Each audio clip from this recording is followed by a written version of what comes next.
이거 고칠 수 있으면 얼마를 원해? 인천 항만 근처 컨테이너 창고를 개조한 낡은 피아노 수리 공방. 천장에는 먼지가 내려앉은 샹들리에가 매달려 있고 바닥에는 해체된 피아노 다리와 낡은 건반들이 아무렇게나 쌓여 있습니다. 공방 한가운데에는 검은 천으로 덮인 그랜드 피아노 한 대가 놓여 있었습니다. 겉보기엔 멀쩡했습니다. 광도 살아있었고 상판에도 큰 흠집은 없었습니다. 문제는 소리였습니다. 조율사 셋이 다녀갔고 국내에서 손꼽히는 수리기사까지 불렀지만 모두 같은 말을 남기고 돌아갔습니다. 건반 문제 아닙니다.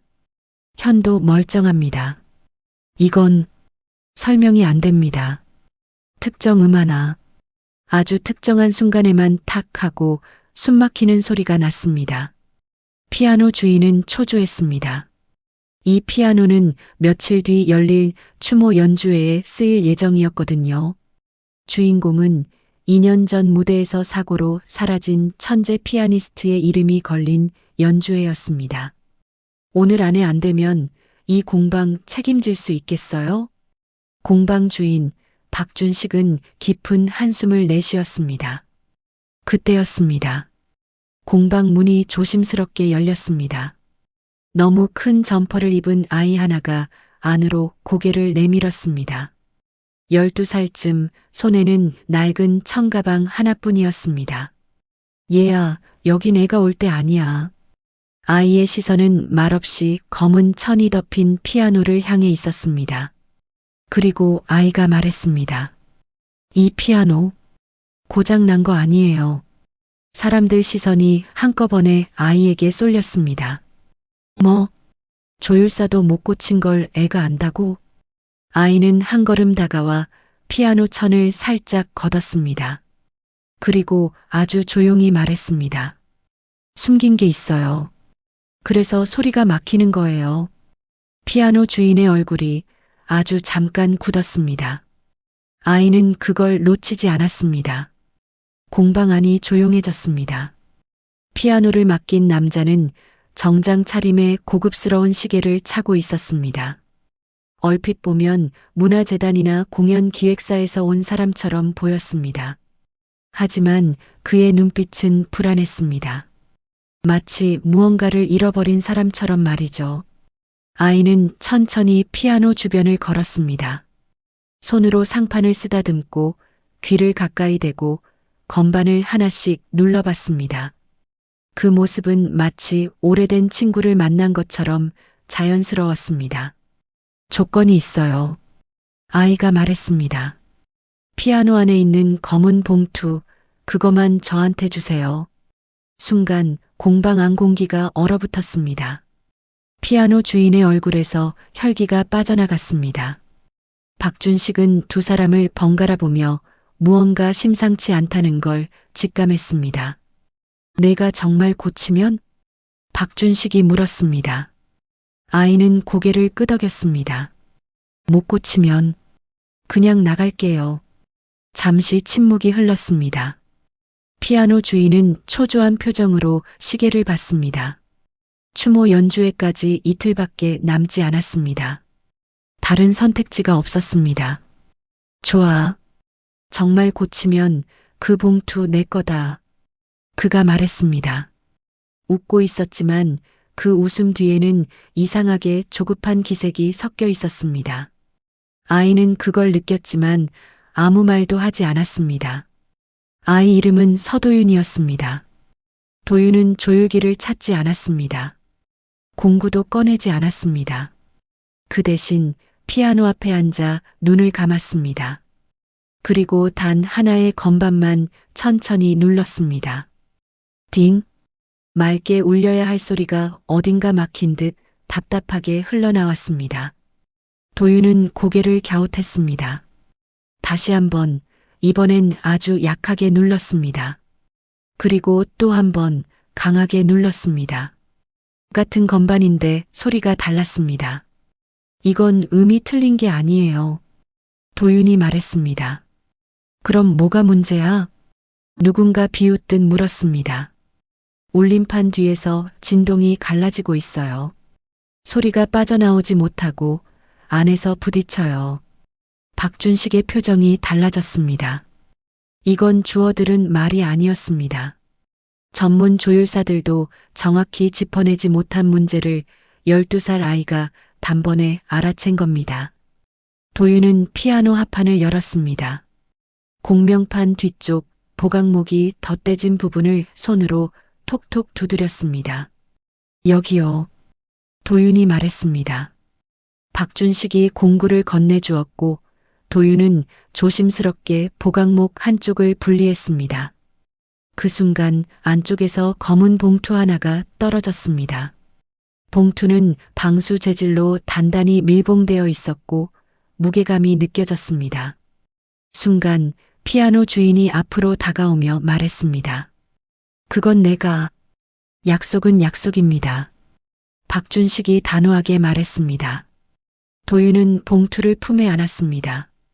피아노 주인의 얼굴이 일그러졌지만 공방 안에 있는 사람들 앞에서 함부로 행동할 수는 없었습니다. 도윤은 다시 보강목을 제자리에 고정했습니다. 그리고 건반을 눌렀습니다. 딩! 이번엔 완전히 달랐습니다. 공기가 열리듯 소리가 자연스럽게 퍼졌습니다. 맑고 투명한 음이 공방 안을 가득 채웠습니다. 공방 안에 있던 사람들이 말없이 숨을 삼켰습니다. 마치 오랫동안 막혀있던 숨구멍이 뚫린 것 같았습니다. 피아노 주인은 얼굴이 하얗게 질렸습니다. 그는 급히 시계를 보고는 말했습니다. 고맙습니다. 피아노는 제가 내일 가져가겠습니다. 그리고 서둘러 공방을 나갔습니다. 차 문을 닫는 소리가 요란했고 엔진 소리가 멀어져 갔습니다. 박준식은 도윤을 바라봤습니다. 아이는 봉투를 꼭 안고 있었지만 열지는 않았습니다. 마치 그 안에 무엇이 들었는지 이미 알고 있는 것처럼 말이죠. 도윤아, 어디 갈 데 있어? 박준식이 물었습니다. 도윤은 고개를 저었습니다. 그럼 오늘 여기서 자.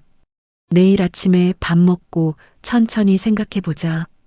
그날 밤 도윤은 공방 구석 작은 휴게실에서 따뜻한 밥을 먹고 이불을 덮고 잠들었습니다.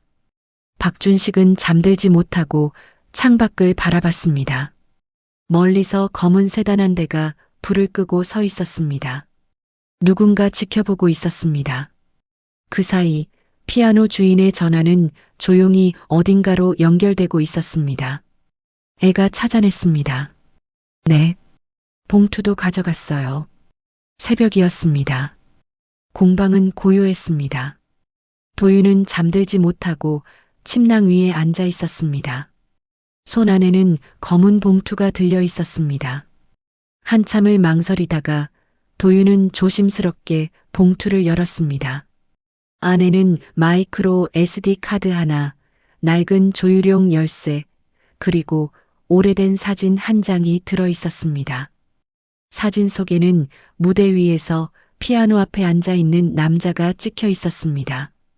조명을 받은 얼굴은 환했고 손은 건반 위에 얹어져 있었습니다. 도윤의 손이 멈췄습니다. 헬멧도 정비복도 아닌데 확신이 들었습니다. 아버지였습니다. 도윤이 6살 때 돌아가신 얼굴도 제대로 기억나지 않던 아버지였습니다. 사진 뒤에는 짧은 글이 적혀 있었습니다.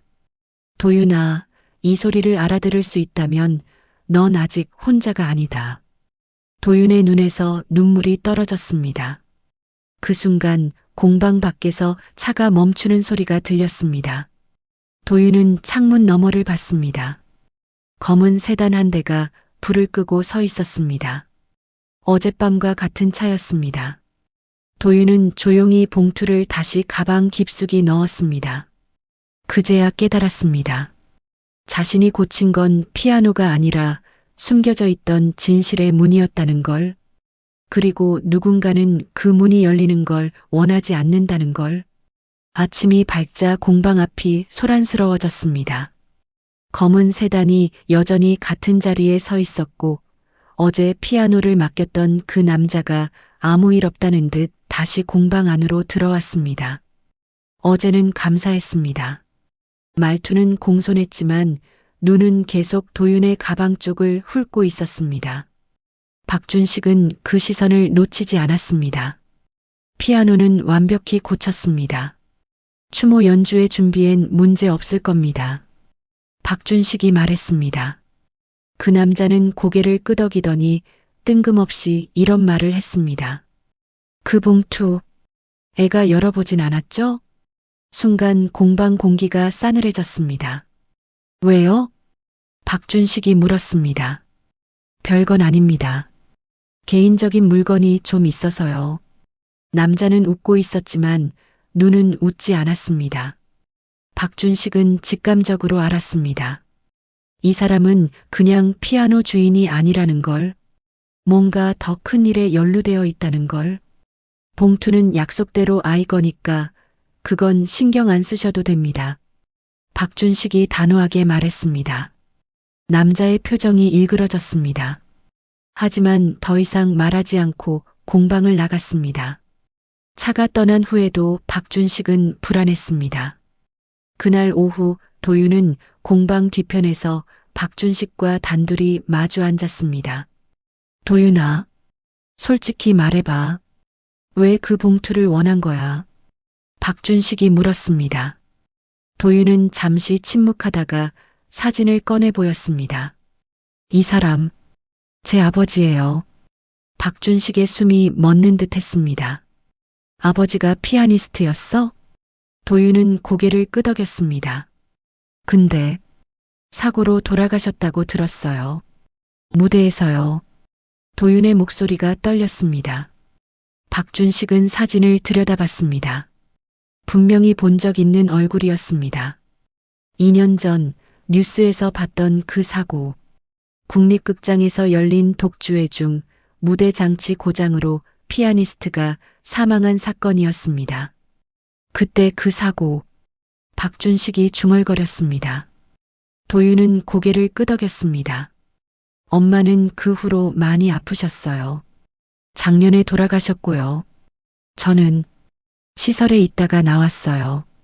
도윤의 목소리는 담담했지만 그 안에는 깊은 슬픔이 담겨 있었습니다. 그 순간 공방 문이 다시 열렸습니다. 그 사고 아니었습니다. 문 앞에 서 있던 사람은 중년의 여성이었습니다. 차림은 수수했지만 눈빛은 단단했습니다. 손에는 두툼한 서류 가방을 들고 있었습니다. 저는 한서진이라고 합니다. 국립극장 전 음향 감독이었고 지금은 공연사고 조사 일을 하고 있어요. 한서진은 조용히 말을 이었습니다. 2년 전 도윤이 아버지가 마지막으로 연주했던 무대, 그날 음향 기록과 무대 장비 로그가 전부 사라졌습니다. 박준식이 놀라 물었습니다. 전부요? 네. 그런데 이상하죠. 보험금은 정확히 지급됐고 관련 책임자는 아무도 처벌받지 않았어요. 한서진은 서류 가방에서 파일을 꺼냈습니다. 그 안에는 사고 당일 무대 배치도, 장비 목록, 보험 서류 사본들이 들어 있었습니다. 저는 그날 음향 감독이었어요. 리허설 때까지는 아무 문제 없었습니다. 그런데 본 공연 직전 누군가 음향 설정을 바꿨어요. 도윤이 떨리는 목소리로 물었습니다. 그럼 아빠는 왜? 한서진은 고개를 숙였습니다. 아버지는 사고 직전 백스테이지에서 저한테 말했습니다. 무대 음향이 조작됐다고. 하지만 저는 그때 믿지 않았어요. 그리고 한서진의 목소리가 떨렸습니다. 그게 아버지가 하신 마지막 말씀이었습니다. 공방 안이 조용해졌습니다. 도윤은 눈물을 닦았습니다. 박준식은 주먹을 쥐었습니다. 그럼 누가? 박준식이 물었습니다. 아직 확실하지 않아요. 하지만 단서는 있습니다. 한서진이 말했습니다. 그날 사고 이후 재단 측에서 모든 증거를 회수했어요. 음향 로그, 무대 장비, 심지어 피아니스트가 연주했던 피아노까지요. 그 피아노가 한서진이 공방 안을 둘러봤습니다. 바로 여기 있던 그 피아노입니다. 그날 밤 도윤이 피아노를 고친 영상이 클래식 커뮤니티에 퍼졌습니다. 누군가 공방에서 몰래 촬영한 영상이었습니다. 영상 속에서 도윤은 피아노 안에서 검은 봉투를 꺼내고 다시 건반을 눌러 완벽한 소리를 만들어냈습니다. 제목은 이랬습니다. 정체불명의 아이가 3년째 봉인된 추모 피아노를 살렸다. 댓글이 폭발적으로 달렸습니다. 이게 뭐야? 저 아이 누구야? 저 피아노 혹시 그때 그 사고 피아노 아냐? 봉투 안에 뭐가 들어있길래? 조율사들도 못 고친 걸 애가 고쳤다고? 사람들은 아이의 재능보다 그 피아노의 정체에 주목하기 시작했습니다. 그리고 몇몇 사람들은 2년 전 사고를 기억해냈습니다. 그 피아노 사고 난 연주자가 쓰던 거 맞죠? 맞아요. 서진우 피아니스트. 그때 무대에서 돌아가셨잖아요. 근데 왜 그 피아노가 수리공방에? 더 이상한 건 왜 그 안에 봉투가 숨겨져 있었냐는 거죠. 클래식 업계는 술렁이기 시작했습니다. 추모 연주회를 준비하던 재단 측은 당황했습니다. 그들은 영상을 내리려고 했지만 이미 여러 곳에 퍼진 후였습니다. 다음 날 오전 공방에 낯선 사람들이 들이닥쳤습니다. 정장 차림의 남자 둘, 그리고 한 여성이 서류를 내밀었습니다. 아동보호 위탁기관입니다. 서도윤 군을 시설로 보호 조치하겠습니다. 도윤의 얼굴이 새하얘졌습니다. 왜요? 박준식이 소리쳤습니다. 보호자 부재, 불안정한 거주 환경, 그리고 부적절한 성인과의 동거. 여성은 냉정하게 말했습니다. 그 말 뒤에 어제의 피아노 주인이 조용히 서 있었습니다. 그는 팔짱을 낀 채 만족스러운 표정을 짓고 있었습니다. 도윤이 떨리는 목소리로 말했습니다. 그 사람들한테 가면 저도 사라져요. 그 말 한마디에 박준식과 한서진이 동시에 앞으로 나섰습니다. 잠깐. 한서진이 서류를 낚아채듯 보며 말했습니다. 이 보호 요청 누가 넣었죠? 여성은 잠시 머뭇거리다 말했습니다. 문화재단 측에서. 그 재단. 한서진의 목소리가 낮아졌습니다. 2년 전 사고 무대 장비를 관리하던 곳이네요. 순간 공방 안 공기가 달라졌습니다. 정장 차림의 남자들이 긴장한 표정을 지었습니다. 그게 무슨 상관이? 여성이 말을 이었지만 한서진이 가로막았습니다. 상관 있죠. 아주 많이요. 한서진은 박준식에게 눈짓을 했고 박준식은 도윤을 공방 안쪽으로 데려갔습니다. 이 아이 보호 요청은 명백히 부당합니다. 아동복지법 15조에 따르면 보호 조치는 아동의 안전이 명백히 위협받을 때만 가능합니다. 현재 이 아이는 안전한 환경에 있고 제가 임시 보호자 역할을 하고 있습니다. 한서진은 차분하지만 단호하게 말했습니다. 그리고 이 보호 요청 자체가 다른 목적으로 악용되고 있다면 이건 직권남용입니다. 여성의 얼굴이 굳었습니다. 뒤에 서 있던 피아노 주인이 앞으로 나섰습니다. 무슨 근거로 그런 말을? 근거요? 한서진이 웃었습니다. 2년 전 사고 직후 당신네 재단이 모든 증거를 회수했죠. 피아노까지요. 그런데 왜 그 피아노 안에 봉투가 숨겨져 있었을까요? 그리고 왜 지금에서야 그걸 찾으려고 하는 거죠? 남자의 얼굴에서 혈기가 빠졌습니다. 그건 법원 명령 없이는 이 아이 데려갈 수 없습니다. 지금 당장 나가세요. 박준식이 문을 열며 말했습니다. 사람들은 머뭇거리다가 결국 공방을 나갔습니다. 차가 떠난 후 한서진은 깊은 한숨을 내쉬었습니다. 오래 못 버팁니다. 저들은 다시 올 거예요. 더 강한 카드를 들고요. 그럼 어떻게? 박준식이 물었습니다. 진실을 밝혀야 해요. 그게 유일한 방법입니다. 한서진이 도윤을 바라봤습니다. 도윤아, 봉투 안에 뭐가 더 있었어? 도윤은 떨리는 손으로 마이크로 SD 카드를 꺼냈습니다. 아빠가 열지 말라고 했어요. 혼자서는. 한서진이 고개를 끄덕였습니다. 잘했어. 이제 혼자가 아니니까 같이 보자. 한서진은 노트북을 꺼내 카드를 연결했습니다. 파일들이 하나씩 나타났습니다. 무대 음향 로그, 리허설 음성 파일, 그리고 마지막 녹음 파일. 첫 번째 파일을 열자 아버지의 목소리가 흘러나왔습니다. 2024년 3월 15일. 오늘 리허설 중 이상한 점을 발견했다.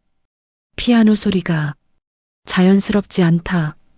누군가 일부러 울림을 죽인 것 같다. 특정 음역대만 선택적으로 말이다. 아버지의 목소리는 침착했지만 불안한 기색이 역력했습니다. 다음 파일이 재생됐습니다. 3월 16일. 음향감독 한서진 씨에게 말했다. 하지만 데이터상으론 문제가 없다고 한다. 나만 느끼는 건가? 아니다. 분명 뭔가 있다. 그 다음 파일은 통화 녹음이었습니다. 아버지의 목소리가 아니었습니다. 연주회만 무사히 끝나면 됩니다. 사고 나면 보험 처리하면 되고요.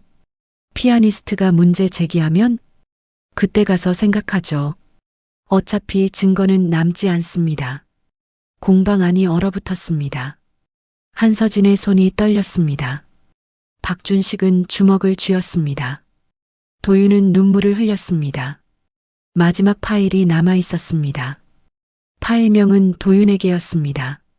한서진이 재생 버튼을 눌렀습니다. 도윤아, 이 메시지를 듣고 있다면 아빠는 아마 없을 거다. 아버지의 목소리는 떨리고 있었습니다. 아빠는 음악가야. 소리를 듣는 게 직업이지. 그래서 알았어. 무대가 조작됐다는 걸. 누군가 일부러 사고를 만들려 한다는 걸. 하지만 아무도 믿지 않았어. 잠시 침묵이 흘렀습니다. 도윤아, 아빠가 이 카드를 피아노 안에 숨긴 이유는 하나야. 넌 아빠를 닮았거든. 귀가 좋아. 소리를 들을 줄 알아. 언젠가 내가 이 피아노를 만나면 분명 이상함을 느낄 거야. 그리고 찾아낼 거야. 목소리가 더 떨렸습니다. 미안해, 도윤아. 아빠가 너를 지키지 못해서. 하지만 이 진실만은 지켜줘. 그게 아빠가 남길 수 있는 전부야. 사랑한다, 우리 아들. 파일이 끝났습니다. 도윤은 소리내어 울었습니다. 박준식이 도윤의 어깨를 감싸 안았습니다. 한서진은 눈물을 닦으며 파일들을 USB에 복사했습니다. 이걸로 충분합니다. 경찰에 넘기고. 안 돼요. 도윤이 말했습니다. 그 사람들 힘이 있어요. 2년 동안 아무 일 없었잖아요. 경찰에 넘겨도 또 묻힐 거예요. 한서진은 도윤의 말이 맞다는 걸 알았습니다. 실제로 2년 전 사고 조사는 형식적으로만 진행됐고 재단 측 변호인단이 모든 걸 무마시켰습니다. 그럼 어떻게? 박준식이 물었습니다. 도윤이 말했습니다. 추모 연주회요. 거기서 공개해야 해요. 생중계니까. 모두가 보는 앞에서요. 한서진의 눈이 빛났습니다. 그래. 그렇게 하면 위험합니다. 박준식이 말했습니다. 저들이 가만히 있을 리 없어요. 그래도 해야 해요. 도윤의 목소리는 단호했습니다. 아빠가 원한 건 이거예요. 진실이 세상에 나오는 거요. 밤이 깊어갔습니다. 세 사람은 계획을 세웠습니다. 추모 연주회는 이틀 후였습니다. 시간이 많지 않았습니다. 다음 날 아침 한서진은 옛 동료들에게 연락을 돌렸습니다. 그날 무대에 있었던 스태프들, 진실을 알고 싶어 했던 사람들이었습니다. 그들은 하나둘 응답했습니다. 도와드리겠습니다. 이번엔 제대로 밝혀야죠. 박준식은 공방을 정리하며 도윤을 지켰습니다. 재단 측에서 다시 사람을 보낼 게 분명했습니다. 실제로 그날 오후 경찰이 찾아왔습니다. 서도윤 군 계십니까? 무슨 일이신지 박준식이 물었습니다. 아동학대 신고가 들어왔습니다. 조사 좀 하겠습니다. 명백한 방해 공작이었습니다. 하지만 경찰을 막을 수는 없었습니다. 다행히 한서진이 변호사를 대동하고 도착했습니다. 조사는 변호인 이폐하에 진행하겠습니다. 조사는 형식적으로 진행됐고 학대 흔적은 당연히 없었습니다. 경찰은 돌아갔지만 이건 시작에 불과했습니다. 그날 밤 재단 이사가 직접 공방을 찾아왔습니다. 그는 정중하게 웃으며 말했습니다. 도윤 군, 우리 재단에서 전액 장학금을 주고 싶습니다. 음악 영재잖아요. 최고의 교육을 받을 자격이 있어요. 도윤은 대답하지 않았습니다. 거절하면? 박준식이 물었습니다. 이사는 웃음을 거두었습니다. 그럼 유감이죠. 내일 법원 명령 나옵니다. 아동보호 조치로요. 그 전에 진실이 밝혀질 겁니다. 한서진이 말했습니다. 이사의 얼굴이 굳었습니다. 진실? 무슨 진실? 곧 아실 겁니다. 모두가 보는 앞에서요. 이사는 더 이상 말하지 않고 떠났습니다. 하지만 그의 눈빛은 섬뜩했습니다. 드디어 추모 연주의 당일이 밝았습니다. 국립공연장은 사람들로 가득 찼습니다. 2년 전 사고로 세상을 떠난 천재 피아니스트 서진우를 기리는 자리였습니다. 무대 한가운데에는 도윤이 고친 그랜드 피아노가 놓여 있었습니다. 방송국 카메라 세대가 무대를 비추고 있었습니다. 전국 생중계였습니다. 클래식 팬들뿐 아니라 일반 시청자들도 채널을 맞췄습니다. 최근 커뮤니티에 퍼진 영상 때문에 관심이 높았습니다. 백스테이지에서 도윤과 한서진, 박준식이 모니터를 지켜보고 있었습니다. 재단 이사와 관계자들도 VIP석에 앉아 있었습니다. 그들은 불안한 표정이었지만 아직 무슨 일이 벌어질지 몰랐습니다. 사회자가 무대에 올랐습니다. 오늘 이 자리는 우리가 잃은 천재, 서진우 피아니스트를 기리는 시간입니다. 박수가 터졌습니다. 사회자는 서진우의 생애와 업적을 소개했습니다. 관객들은 숙연한 표정으로 들었습니다. 그리고 오늘 특별한 순서가 준비되어 있습니다. 사회자가 말했습니다. 서진우 피아니스트가 마지막으로 연주했던 그 피아노가 오늘 이 무대에 있습니다. 그리고 그 피아노를 고친 사람이 바로 서진우 피아니스트의 아들 서도윤 군입니다. 관객석이 술렁였습니다. 카메라가 백스테이지 쪽으로 향했습니다. 도윤이 천천히 무대로 걸어 나왔습니다. 12살 아이는 떨리는 다리로 무대 중앙에 섰습니다. 재단 이사가 자리에서 일어나려 했지만 이미 늦었습니다. 생중계였습니다. 수십만 명이 지켜보고 있었습니다. 도윤이 마이크를 잡았습니다. 안녕하세요. 저는 서도윤입니다. 목소리는 떨렸지만 또렷했습니다. 아빠는 2년 전 이 무대에서 돌아가셨어요. 사고라고 했어요. 하지만 도윤은 숨을 깊이 들이마셨습니다. 사고가 아니었어요. 관객석이 조용해졌습니다. 카메라가 도윤을 클로즈업했습니다. 아빠는 알고 있었어요. 무대가 조작됐다는 걸. 그래서 증거를 남겼어요. 대형 스크린의 파일들이 재생되기 시작했습니다. 한서진이 백스테이지에서 조작하고 있었습니다. 음향 로그, 통화 녹음, 그리고 서진우의 마지막 메시지가 공연장에 울려 퍼졌습니다. 연주회만 무사히 끝나면 됩니다. 사고 나면 보험 처리하면 되고요. 관객석이 술렁이기 시작했습니다. 재단 이사가 자리에서 벌떡 일어났습니다. 이게 무슨... 하지만 그의 목소리는 스피커에서 나오는 녹음에 묻혔습니다. 도윤아, 이 메시지를 듣고 있다면 아빠는 아마 없을 거다. 서진우의 목소리가 공연장을 가득 채웠습니다. 관객들은 숨을 죽이고 들었습니다. 일부는 눈물을 흘렸습니다. 아빠는 음악가야. 소리를 듣는 게 직업이지. 그래서 알았어. 무대가 조작됐다는 걸. 스크린에는 2년 전 사고 현장 사진과 음향 데이터가 표시됐습니다. 한서진이 직접 분석한 자료였습니다. 조작의 흔적이 명확했습니다. 재단 이사가 무대로 달려가려 했지만 경비원들이 막아섰습니다. 미리 준비된 일이었습니다. 한서진이 경찰에 연락했고 수사관들이 이미 대기하고 있었습니다. 도윤이 다시 말했습니다. 아빠가 원한 건 진실이었어요. 음악은 거짓말을 하지 않아요. 사람이 거짓말을 하죠. 그때 객석 뒤쪽에서 경찰이 들어왔습니다. 그들은 재단 이사에게 다가갔습니다. 공연 사고 조작 및 보험 사기 혐의로 체포합니다. 이사는 마지막으로 소리쳤습니다. 그깟 소리 하나로 사람 인생이 바뀌냐고.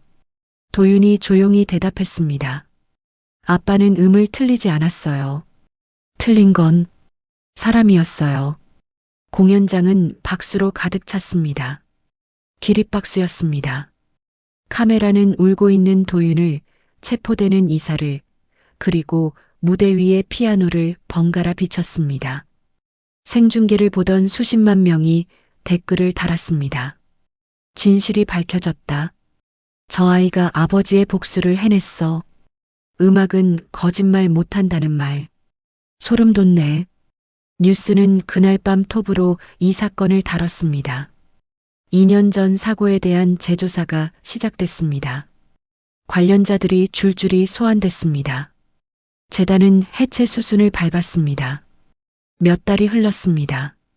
재판은 빠르게 진행됐습니다. 증거가 명확했기 때문입니다. 재단 이사와 관련자들은 유죄 판결을 받았습니다. 보험 사기, 업무상 과실치사, 증거인멸 등 여러 혐의였습니다. 한서진은 다시 음향감독으로 복직했습니다. 그녀는 공연안전개선위원회를 만들어 같은 사고가 반복되지 않도록 힘썼습니다. 박준식의 공방은 달라졌습니다. 간판이 새로 걸렸습니다. 아이들을 위한 악기 수리 교실이라고 적혀 있었습니다. 도윤은 그곳에서 아이들을 가르쳤습니다. 피아노 조율을, 소리를 듣는 법을, 그리고 진실을 지키는 법을요. 어느 토요일 오후 공방에는 6명의 아이들이 모여 있었습니다.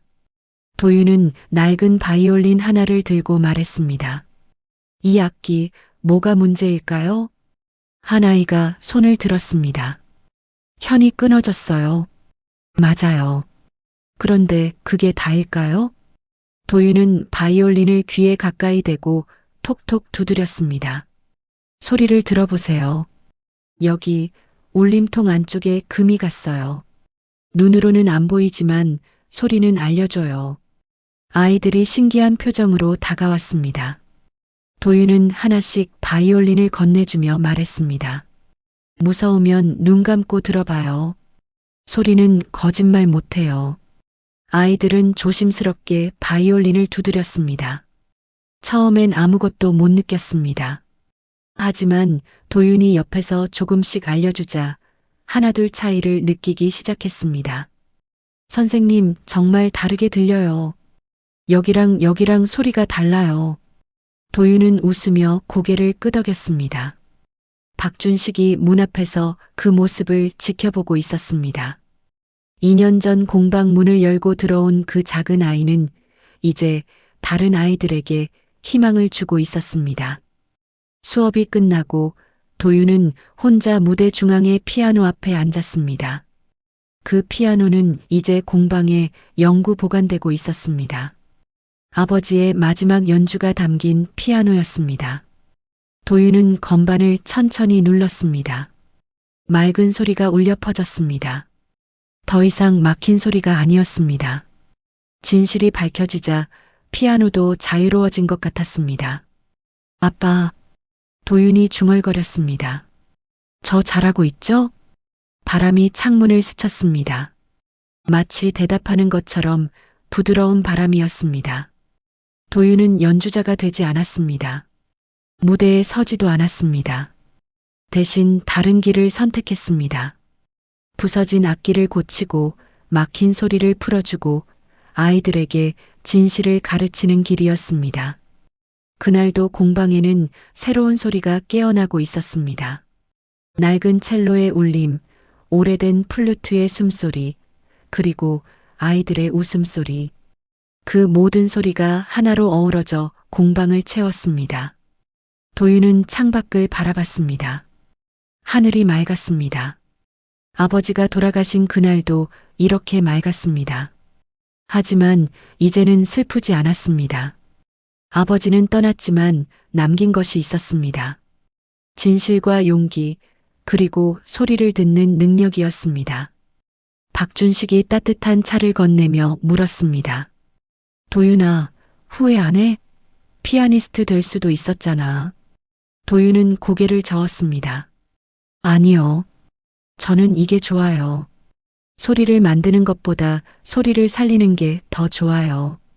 박준식은 도윤의 머리를 쓰다듬었습니다. 내 아버지가 자랑스러워할 거야. 그날 저녁 공방에 한 통의 전화가 걸려왔습니다. 국립극장에서였습니다. 그들은 도윤에게 제안했습니다. 공연 전 악기 점검을 맡아달라고요. 저 어린데요. 도윤이 말했습니다.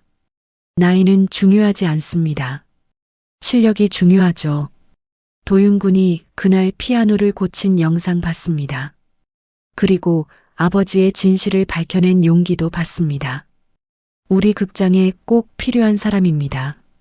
도윤은 한서진과 박준식을 바라봤습니다. 두 사람은 고개를 끄덕였습니다. 감사합니다. 하겠습니다. 도윤이 대답했습니다. 몇 주 후 도윤은 국립극장 백스테이지에 처음 들어갔습니다. 2년 전 아버지가 마지막으로 섰던 그 무대였습니다. 가슴이 두근거렸지만 무섭지 않았습니다. 도윤은 무대 위의 피아노를 점검했습니다. 건반을 하나씩 눌러보고 울림판을 확인하고 내부 구조를 살폈습니다. 모든 게 완벽했습니다. 문제 없습니다. 도윤이 말했습니다. 연주자가 무대에 올랐습니다. 조명이 켜졌습니다. 첫 음이 울려 퍼졌습니다. 맑고 투명한 소리였습니다. 도윤은 백스테이지에서 그 소리를 들었습니다. 아버지도 이런 소리를 사랑했을 거라고 생각했습니다. 거짓 없는 진실된 소리를요. 연주가 끝나고 박수가 터졌습니다. 도윤은 조용히 미소 지었습니다. 이제 이 무대는 더 이상 슬픔의 장소가 아니었습니다. 새로운 시작의 장소였습니다. 1년 후 도윤은 14살이 되었습니다. 여전히 박준식의 공방에서 살았고 주말마다 아이들을 가르쳤습니다. 평일에는 여러 공연장을 다니며 악기를 점검했습니다.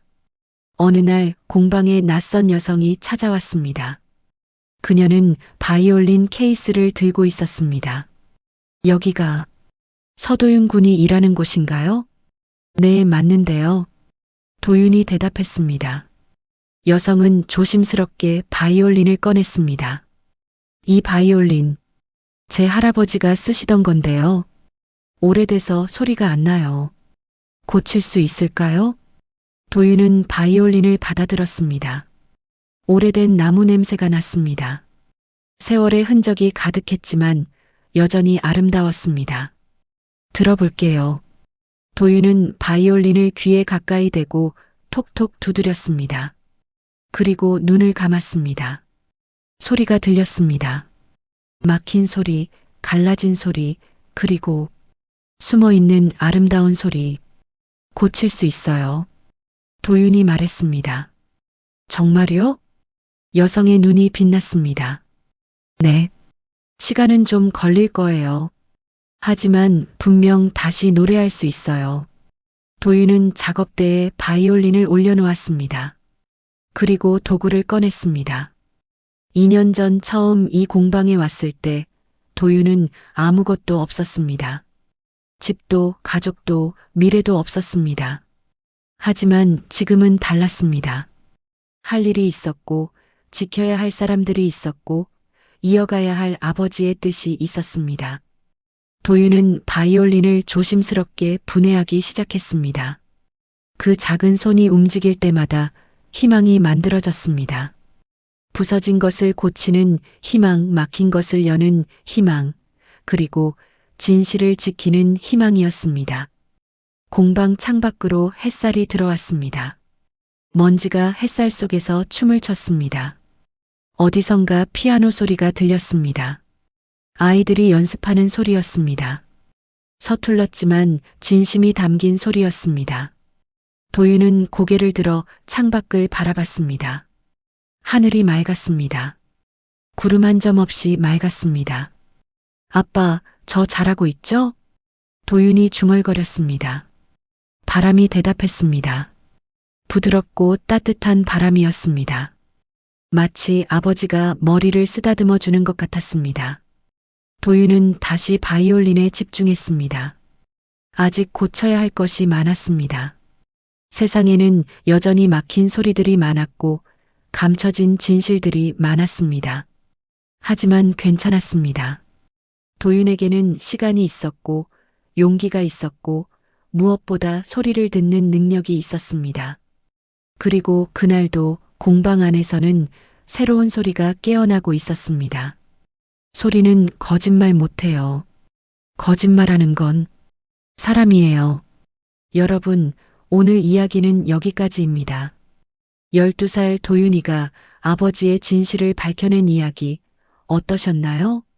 세상에는 아직도 밝혀지지 않은 진실들이 참 많습니다. 하지만 용기 있는 사람 하나가 목소리를 내면 세상은 조금씩 변합니다. 오늘 이야기가 마음에 드셨다면 구독과 좋아요 부탁드립니다. 여러분의 구독과 좋아요 하나하나가 더 좋은 이야기를 만드는 큰 힘이 됩니다.